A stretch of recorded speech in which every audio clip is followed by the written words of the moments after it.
Welcome to Tibetan refugee camp in India. It's called Mainpat. In this place, total population is around 2,500 and divided into 7 different camps. Ever since Chinese took over Tibet in 1959, there are many Tibetans flee out from Tibet to Nepal and then Nepal to many different parts of India. More than 40 years now, they've been living in these remote places, facing many difficulties in this Mainpat.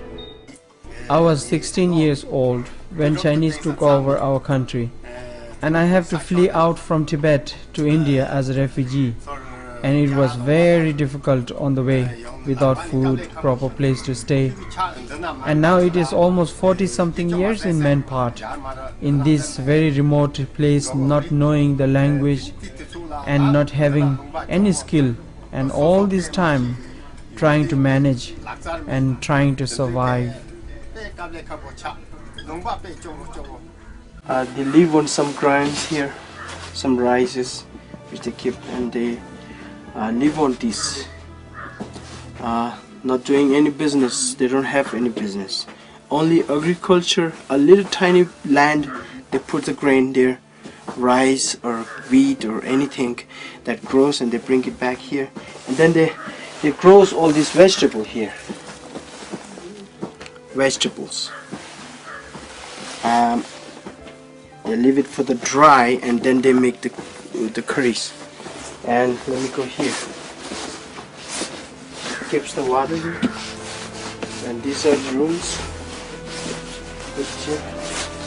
And this is, I think, a tiny kitchen. And they keep some.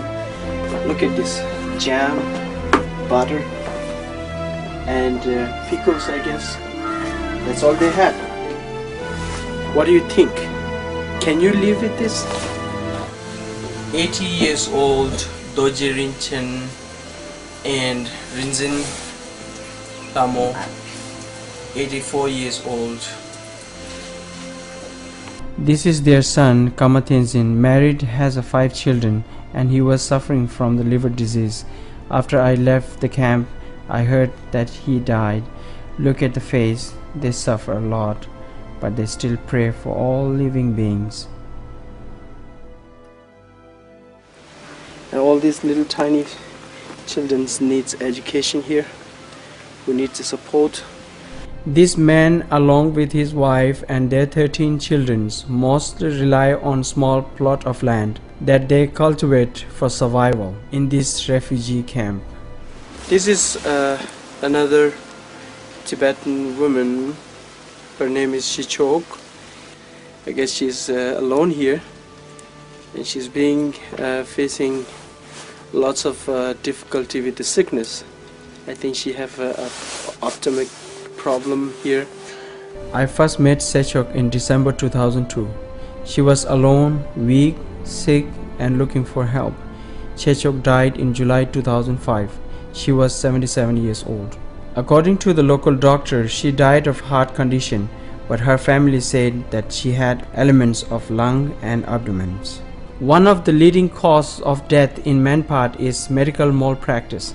Unfortunately, Chechok's case is not an isolated incident, but a daily occurrence in the camp.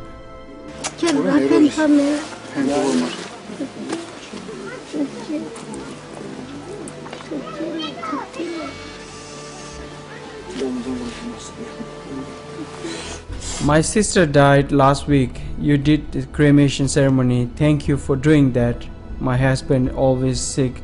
He has asthma, and my daughter is suffering from epilepsy, and I cannot see properly. Please bless me, help me. Thank you. Thank you.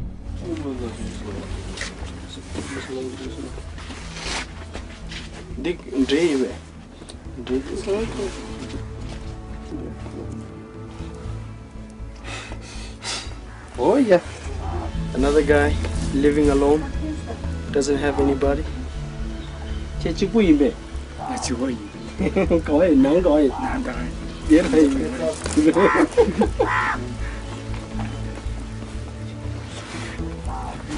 Beautiful. This man was Tibetan teacher in 1969. Now he cannot see properly. He's alone, no pension or any help. He's trying to survive. He's humble and very beautiful.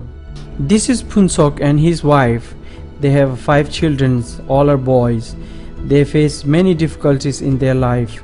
This is also one of the poorest family in the camp.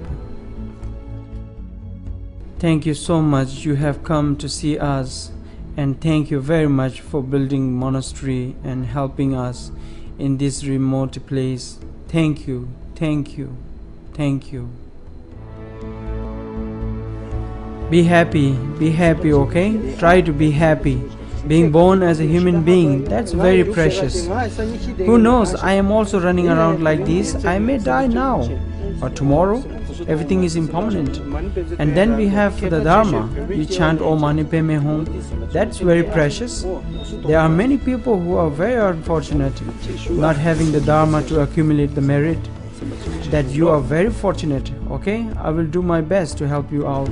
All these women have similar problems, sick, cannot afford the medicine, difficult living condition in the camp, many times lack of food. Many of their children died. Now they are old. I am very fortunate to see you. My son is wandering always here and there. Please help me. Can you bless my eyes?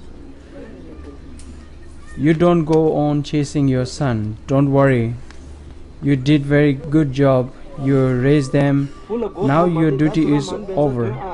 Look after yourself.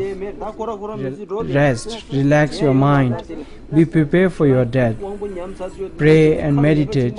Listen to the teachings. I will see how I can help you. Okay? Thank you for coming to see me. I'm not alone. Thank you for your donation and for all your support for my operation that saved my life. And thankful to Tulku that I'm alive, and for those who are benefactors for Tulku's project that helps many people.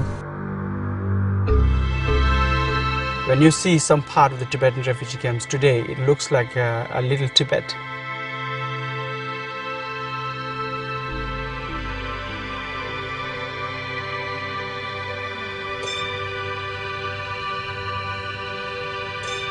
Some refugee camps are very nice, very improved.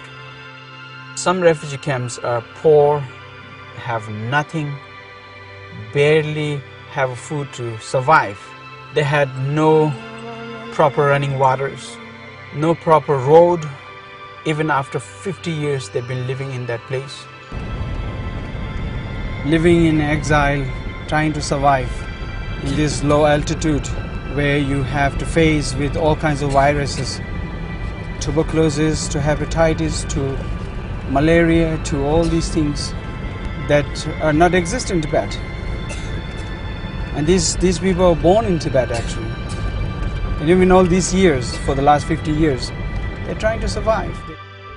They're trying to really defend everywhere possible, from the poverty to diseases to situations that they live in. And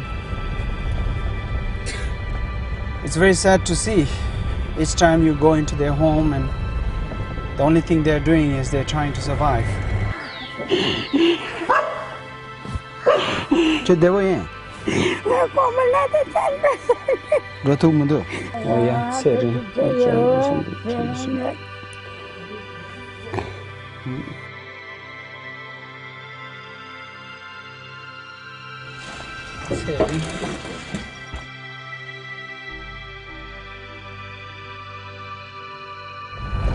Om Benzan Guru Brahma Siddha Om Benzan Guru Brahma Siddha Om Benzan Guru Brahma Siddha